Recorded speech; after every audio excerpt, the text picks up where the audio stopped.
Hello and welcome to SGPN's Daily Dog. I'm your host, Britton Hess. I'm here with my favorite Underdog Fantasy Pick and Plays for Monday, June 30th, 2025. End of the month. We're already here.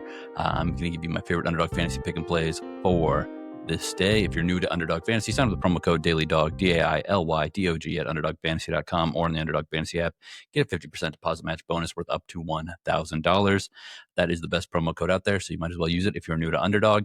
And if you're an existing user, make sure you're checking the app every day because there's randomly, free picks. There's boosts. I think I saw a random 60% boost I had over the weekend. Definitely got to use those where you can. And you know what? We gave out some winners on Friday, and if you boosted those, you'd be in a really good place right now. So we've got MLB today. We got pitchers. We got the soccer with the FIFA Club World Cup going on, and then also Wimbledon. I love Wimbledon. Wimbledon's one of my favorite events of the year. So we got Wimbledon tennis picks, then the Lotto and the Dong squads per usual. Let's start out with MLB, like usual. Every day, pretty much start with the MLB 2 pick entries. And these are where you should be putting the most of your bankroll, these, and then the pitcher entries as well. Those top 6 there is where you probably have like 60 to 80% of your bankroll going just in those right there. So let's start with Willson Contreras, higher than 1.5 total bases against the Pirates and Andrew Heaney. There's a lot of love I have for hitters in this game. Just because there's a lot of familiarity with these pitchers and these teams. They've both been around for a long time. Fedde and Heaney have been good, but not great this year. So I think the batters are going to have a good time. Going to be in the 80s in Pittsburgh. Also, that doesn't hurt the offensive production either. So Willson Contreras higher than 1.5 total bases. He is obviously a very good player. He's oh God, we're about to have a cat interfere with the show. Contreras has only seen Heaney 3 times, but he's got a hit, and it was a double in that one hit against Andrew Heaney.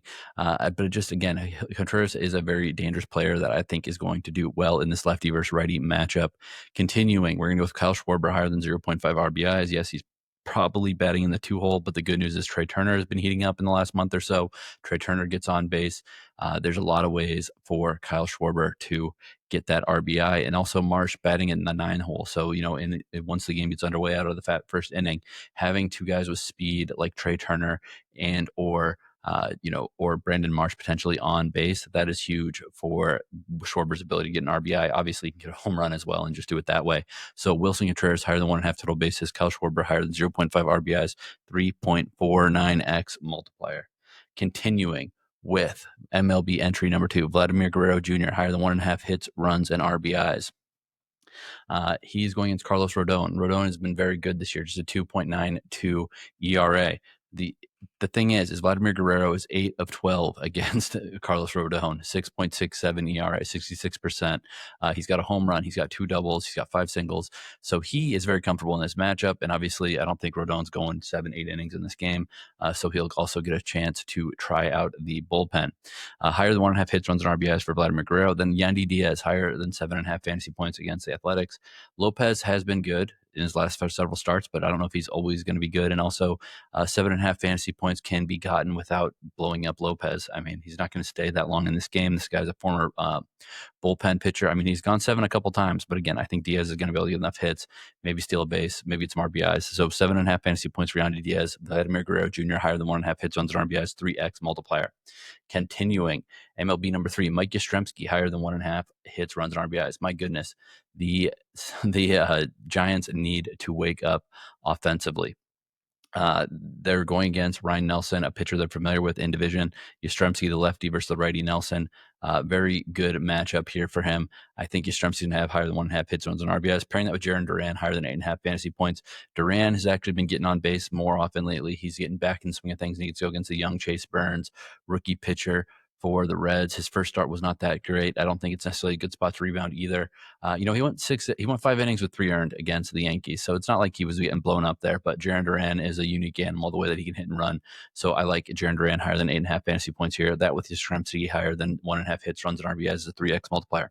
MLB number 4. Drew Rasmussen higher than 5.5 strikeouts. I generally don't play the pitcher strikeouts all that much. It's just not a market that I have much eye on. But I look at Rasmussen's history, and he's had 5 strikeouts exactly in his last 2 starts. He's had a couple with 3. His peak this year was 8, and he's had a couple 7 strikeout games as well.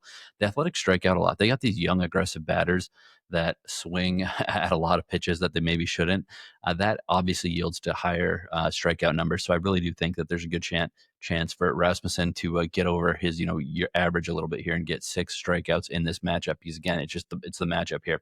So Drew Rasmussen higher than 5.5 strikeouts here. Pairing with Bryan Reynolds, another guy who's woken up finally for the Pirates, higher than 7.5 fantasy points. Bryan Reynolds was a big part of this show last year. He started pretty bad this year. I mean, he's batting like 240 right now, 239, something like that. But this weekend series, something awoke in him. I think that the consistency is going to continue, and his numbers are going to get back up on track towards what we've seen in the last several years, higher in the 270s on average. He's got a lot of work to do to get there. But, water finds its level, and he's a better batter than a 240 batter. So I'm going to take Bryan Reynolds against Eric Fetty, higher than 7.5 fantasy points, with Drew Rasmussen higher than 5.5 strikeouts, a 3.45x multiplier. All right, pitchers entries. Carlos Rodon, Max Scherzer, higher than 0.5 first inning runs allowed. We know Scherzer can allow a home run at first inning and then get back on track, no problem. And Vladimir Guerrero and some other guys on this Blue Jays team are comfortable hitting against Carlos Rodon. So I think there will be a first inning run there in the Rogers Center in Toronto. Jacob Lopez, Drew Rasmussen, lower than 0.5 first inning runs allowed. You know that I like Yandy Diaz. Hopefully he gets on base but doesn't score in the first inning so that we get those fantasy points from the other entry. But Drew Rasmussen, get some strikeouts here. Let's get 3 strikeouts in the first inning. That would be beautiful. And again, I think Jacob Lopez can keep things under control for at least an inning here. 3x multiplier. Pitchers number 2. Eric Fetty, Andrew Heaney, higher than 0.5 first inning runs allowed. I believe that I just think familiarity breeds contempt, and I believe that contempt is going to yield to balls flying out of the park in the first inning here. So Fetty, Heaney higher than 0.5 first inning runs allowed. Then I'm going to take Trevor Rogers and Patrick Corbin lower than 0.5 first inning runs allowed in the Rangers versus Orioles game. Orioles found some offense in that Rays series, but again, Corbin has been pretty good this year. He's been left for dead, and he is much better than I think anyone expected this year. And then Trevor Rogers been very good in his short sample so far this year for the Orioles. I think that they'll get out of the first inning clean. That also is a 3x multiplier with Fetty, Heaney, higher 0.5 first inning runs allowed, Rogers, Corbin, lower 0.5 first inning runs allowed. Let's get to the FIFA Club World Cup. This has been a very fun event, and it's starting to see the separation with the European clubs once we're into this knockout round. Their effort is a little bit higher. And on that note, I'm going to take Inter's Lautaro Martinez higher than 0.5 goals and assists, and Man City's Bernardo Silva higher than 0.5 goals and assists. He's got 1 assist in 2 games so far. But again, I think that in this matchup, he's going to wake up because it's time for the true high priced teams to separate. Al Hilal has been pretty good at playing defense, but I don't think they're going to have enough against Man City. And then same thing, Inter against Fluminense. We'll be picking on that one again. So I'm going to take Fabio higher than 1.5. Sorry, that's a 3.21x multiplier. Lautaro Martinez higher than 0.5 goals and assists. Bernardo Silva higher than 0.5 goals and assists. I said that I'm going to take another one, and that is true. I'm going to take Fabio higher than higher than 1.5 goals against. He's the goalie for Fluminense.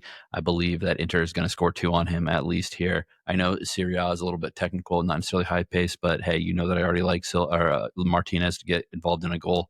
That pairs well with this other entry. Then I'm going to take Yassine Bunu, who's a name that it's hard for me to pronounce, but he's the goalie for Al Hilal, higher than 2.5. Higher than 0.5 first half goals allowed. I think he's going to allow a goal in the first half. This is only 2.01x multiplier, but it's not only about the it's not only about the big payouts. We get the big payouts later. Let's go to Wimbledon. Alexander Zverev higher than 14.5 aces against Arthur Rinderknecht. Rinderknecht is not a guy that is going to be worried about return too much. He wants to hold serve and then turn it on in the tiebreak. Z is one of the best servers in the game. Give me Alexander Zverev on the grass course of Wimbledon higher than 14.5 aces. Then I'm going to take Taylor Fritz lower than 44.5 games played for Fritz. Fritz has had a very good grass season so far. I think that Fritz is going to get this thing done in probably 3 or 4 sets. I don't think there's necessarily going to be as many tie breaks as you expect against Giovanni Mpeshi-Pericard. Pericard, one of my favorite young players. He's not adapted to the grass game somehow, despite his game being perfectly suited for it. So this should be pretty short, 1 break each set. Probably going to be It's going to be done, I think, in 4 sets here. So give me Taylor Fritz lower than 44.5 games played. That with Alexander Zverev higher than 14.5 aces, a 3.3x multiplier. Wimbledon number 2, Katerina Siniakova higher 0.5 sets won against Qinwen Zhang. Siniakova very good on grass, and also Zhang not had the greatest grass season. I mean, she's obviously a top flight player. I'm not trying to disrespect her, but Siniakova is 2-0 against her on grass, so I think she definitely can win a set here. Pairing that with Amanda Anisimova higher than 21.5 games played against, lower than 21.5 games played. And Amanda Anisimova lower than 21.5 games played versus Yulia Putintseva. Putinseva's grass season has been terrible. I think Amanda Anisimova is going to have too much for her there. 2.19x multiplier. All right, let's continue to Lotto entry number 1. Alja Tomljanovic, lower than 0.5 sets won against Anastasia Pavlyuchenkova. That's another Wimbledon entry. Pavlyuchenkova surprised some people in her grass swing. Alja is just not a player I like at all. So Tomljanovic lower than 0.5 sets won against Anastasia Pavlyuchenkova. Pairing that with Trey Turner higher than 1.5 runs scored. And then Alejandro Kirk higher than 0.5 RBIs, 29.94x. If it goes 3 for 3, flex it 14.97x. If it goes 3 for 3 on the flex, 3.81. If it goes 2 out of 3 on the flex. Dong squad number 1, Nick Castellanos, powers waking up higher than 0.5 home runs. Giancarlo Stanton, he's got to get his first home run sometime. He should do it against this guy. Max Scherzer, who's hit 4 home runs off in the past. Ceddanne Rafaela, also his powers waking up higher than 0.5 home runs. 120.34x. If it goes 3 for 3, flex it. I recommend flexing it. 60.17x. Or 9.97x if it goes 2 out of 3 on the flex. Dong squad number 2, Yandy Diaz. I like Yandy Diaz higher than 0.5 home runs. O'Neal Cruz higher than 0.5 home runs. He came back strong after being in timeout. His Sunday stat line, very good. Trent Grisham higher than 0.5 home runs as well. Another guy trying to pick on Scherzer there. 97.46x or flex it 48.73x, 6.88x if it goes 2 out of 3 on the flex. All right, that's all I got for you today. Good luck on your picks, and let's make some money.